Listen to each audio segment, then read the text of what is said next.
So I'm Phil. This is Deva. We are from Eat, Drink, Explore. We have a podcast, Instagram page, website, blah, blah, blah, all over social media. We kind of explore the food and beverage scene and try to educate people on it. We're originally from Peabody. A few of the restaurants that I'm really excited about that I think are doing really well during like this whole pandemic. Definitely Maki. I keep getting notifications on my phone from Yelp about new specials that they're creating, and I think that's amazing. I also can't get over their Instagram and Facebook page. They just keep coming out with new specials, even though people can't dine in right now. I think La Siesta in Peabody has two locations. There's a Peabody location and another location, but the Peabody one is actually the only one that's open right now. So I think we're really lucky to still have them here right downtown. One of our favorites that's going to be opening back up is Hup and Grind. They have been closed for 2 or 3 weeks, but they're reopening next week. Super excited to go get the North Shore Mall. Yeah. Some Mac bowls. I know. We've been craving them. Actually, so funny. Yesterday, actually 2 days ago, we were going to drive down to the North Shore Mall and check them out because we hadn't realized they had been they closed down for the pandemic. So that was interesting. Also, Granite Coast, they're doing takeout service right now. And the cool thing I think that they're doing is they're bringing in other local products into the brewery that you can actually purchase, I think, through their website or when you go and do takeout with them. So that's great because not only are they pushing other local products and exposing us to new things while, we can't actually dine in, but they're supporting other local businesses during this time. So they're just, I don't know, they're paying it forward, which is really cool. So Phil and we've been doing a lot of takeout as much as we can, not only to support local, but because we're kind of having withdrawals from not being able to go and eat in restaurants. It's so sad not being able to sit down. It's so sad. We've been eating in our car a lot, which is a little disturbing, but that's okay. It's like we're dining in, but dining out. You know what I mean? Between takeout. Some apps that I think have been really, really helpful during this time, and we're so happy that they're supporting local, is the Toast app. Some of our favorite restaurants and cafes are on there. Po' Boys and Pies is on there, and his Toast app screen is really easy to use. It's like idiot proof, and it makes ordering from his menu really simple. Uncommon Feast is on there too, and her menu can change kind of. It doesn't change as often anymore, but I thought her interface was really fun to go through, and the way she broke it down was great. She also has a market. You can get eggs and bread from her. Produce. Yeah, it's really, really awesome because she's like does everything in-house. So like a lot of the breads and like stuff you can get from her, she's actually making a bacon right in the shop, and then you can just pick it right up, which is kind of awesome to be able to do takeout but still like homemade at the same time instead of like going to a grocery store. Not that there's anything wrong with that, just a little bit more home cooking. It's really cool. I don't think we've done used Grubhub yet. We have not, no. But I love that one restaurant can use like 3 or 4 of these different interfaces to reach like diners who are looking to take out. Just about everybody has one of those installed on their phone at this point. I mean, really. Exactly. So I don't just have to go to like Grubhub just to get, I don't know, name a restaurant. Maybe Maki. I could go to Uber Eats and DoorDash or whatever and hopefully find them too. So I think that's great. Just getting them as much exposure as they possibly can. Other places doing cool things like the Ledger is doing the, what are they calling it? Ledger Basket? Ledger Mark? Okay, so I want to talk about this for a second. When the virus first turned into a pandemic, I know a lot of people were freaking out. They didn't know how to process what to do or what to buy. And then the whole toilet paper scenario started happening. People started like just bulk buying toilet paper and all the paper goods and stuff. My family was one of those families that like didn't do that. We kept grocery shopping as normal, and every time we went to the grocery store, we were getting screwed because we couldn't find things. But we weren't panic shopping, and it got really stressful. I felt like a competition or a game. We'd be planning out when we'd go to the grocery store, what time of day, how much time we'd want to spend in there, that kind of stuff. So I'm really grateful that these restaurants are able to sell produce, meats, and now alcohol, which is amazing. We're going to talk about that in a minute. Because the competition, it doesn't feel like competition anymore, because if I can't find it in one location, I still feel like I can get my eggs somewhere else. Like one day I did all my major shopping at Market Basket, but bread, eggs, flour, and some fruits were completely sold out. I went to the Ledger to pick up those items. So that's been really helpful, along the fact that restaurants can actually hold their own markets in. Ledger's been my favorite to get from. Uncommon Feast, we've done a couple things from them because they have great local farmers that they work with. And then Rev Kitchen and Bar in Beverly, they've been great too. They're making sauces and pizza kits and some other fun stuff. So something Javon mentioned I want to talk about is now that you can get alcohol to go from restaurants. Before all this happened, you had two types of liquor licenses, either on premises or off site. So liquor stores, you go and pick up off site. Restaurants, you obviously have to drink on the premises. The Massachusetts legislation. Good job. My God, why was that so? That was good, Phil. Thank you. Yeah. So the Mass legislation passed a law, an order, I'm not sure exactly what it was, about 3 weeks ago now, that alcohol can be sold by restaurants. So a lot of restaurants are doing like margarita mixes where like they give you the alcohol, then you just add, Bloody Marys. Bloody Mary mixes. Bloody Marys from some of your favorite places. Selling bottles of wine and cans of beer. Yeah. So it's just really awesome because, a lot of them are still hurting and just scrapping to get by. But now that they can add alcohol sales into the mix, make some more monies. And I think there's a lot of restaurants that are probably being saved by that are closed down otherwise. What I want to know, though, is what's going to happen with this when we can open back up. Because there's something that I really wanted to do is, like, I have some amazing bottles of wine from some restaurants, and it's because they have a sommelier that's doing great purchasing and great buying for them, but, like, it's not accessible to me. Like, I can't just go to my usual liquor store and find that bottle again, and I hate falling in love with something that I've been recommended and not being able to buy it again. So it'd be really cool that when these sommeliers, like, having the ability to be able to buy it and take it home would be amazing. And I don't know if this is something that's going to stay after the pandemic is over, but I really do hope it does.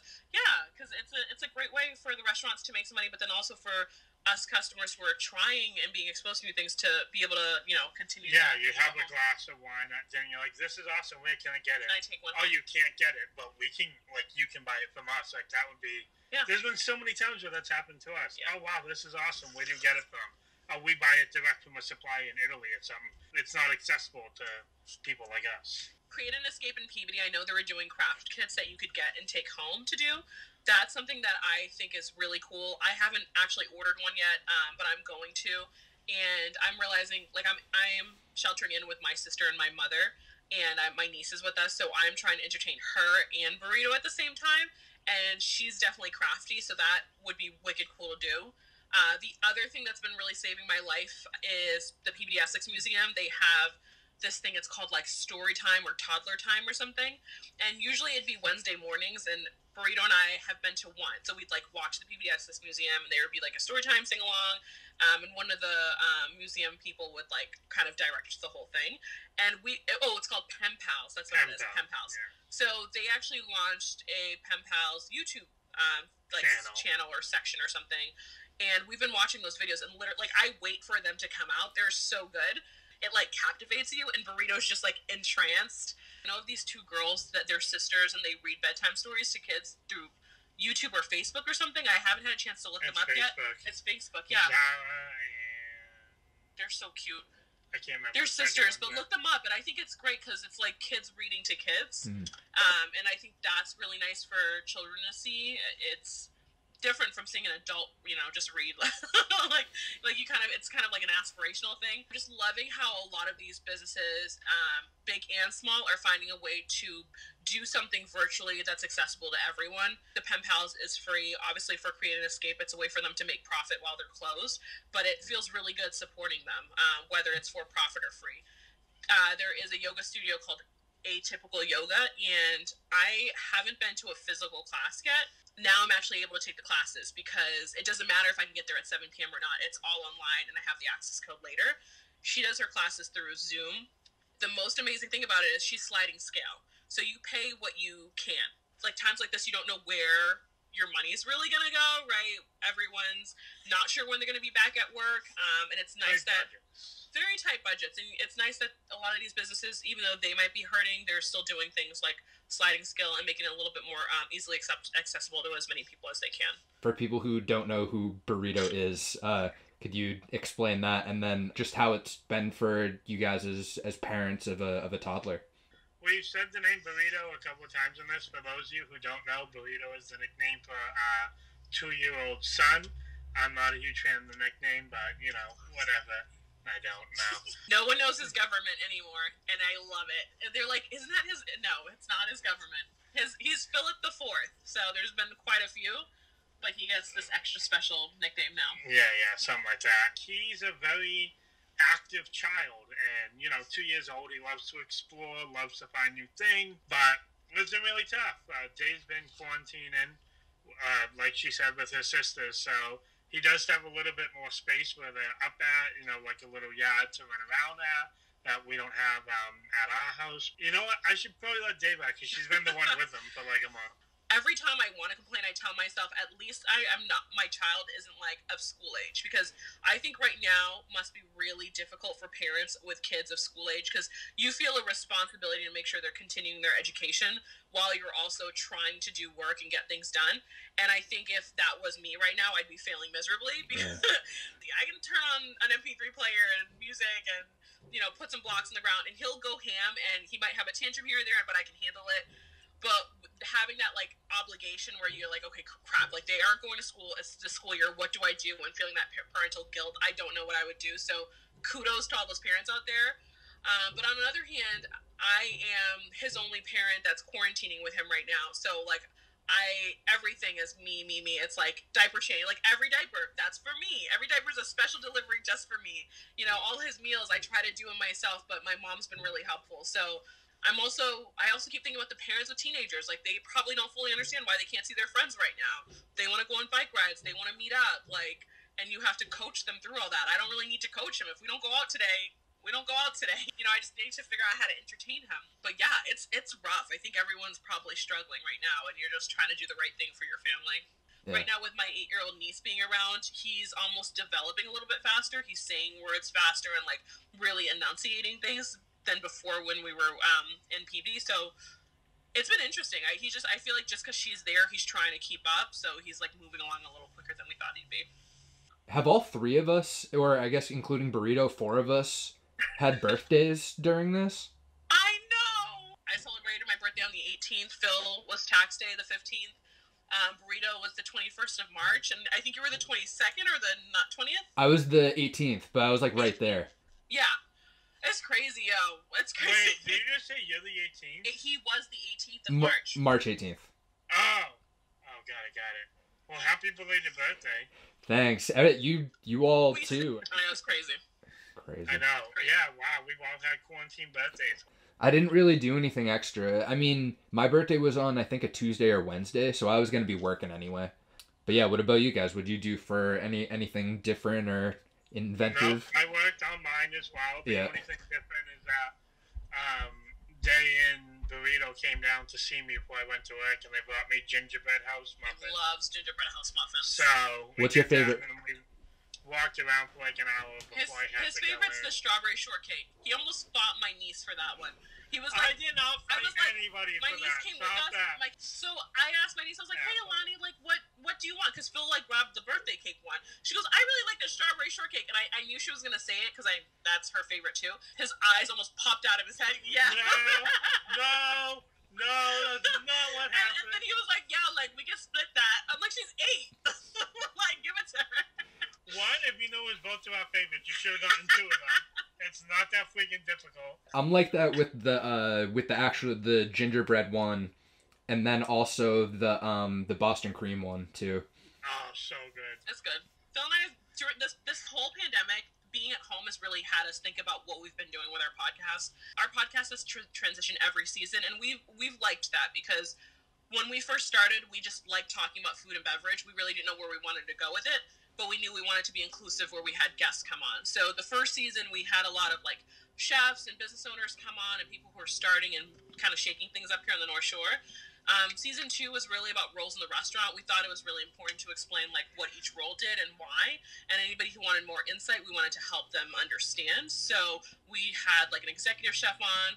We had a sous chef. We had a chef owner. Bartender. Yeah. So being like having to stay home, we kept thinking about, okay, like let's say there's another pandemic that goes down, or this one lasts longer than expected. What do we do? Like we don't want to have to harass guests all the time to get on. Everyone's really going through something, and right now with the food and beverage industry, it's like they're playing it week by week. So what do we do? And Phil and I decided to go out and purchase a mic and really make the change the focus of the podcast around still teaching and learning, but with just the two of us. So today's going to be the first day that we're launching an episode with that new theme. Our first episode is going to be about sous vide. It's a cooking technique that I really didn't know much about, but Phil knew a good amount about, and we've been doing a lot of research, so we feel like we have enough to share with everybody at home. I think a lot of people are turning into home cooks. They're turning into barbers, nail salonists, hairstylists. Everybody becoming an expert on everyone's an expert.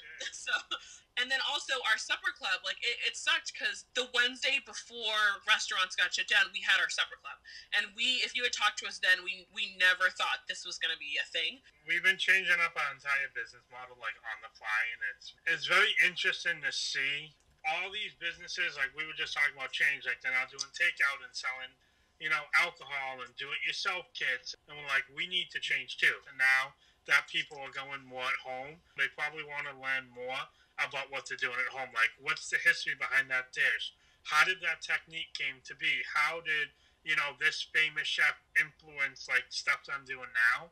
So it's a lot more educational, more than just scratching the surface. And it's just been really, really fun, being able to do all this research. And I learned so much from this, and it's crazy that even people who have been in the industry for so long, you're like, I actually really don't know about this. Getting that information, and we're super excited to be able to share that with all our listeners. So it's going to be a lot of fun. Like I was saying with the Supper Club, we've been trying to figure out how to connect our podcast to the Supper Club, because it's the podcast is the experience that you can have while sitting in the comfort of your home or driving in your car, but we want to take the knowledge that we learned from there into a setting where we bring a bunch of foodies together, basically, to talk to chefs and industry professionals, and share a meal. So we're connecting those dots, and we're also trying to figure out how we can do that virtually.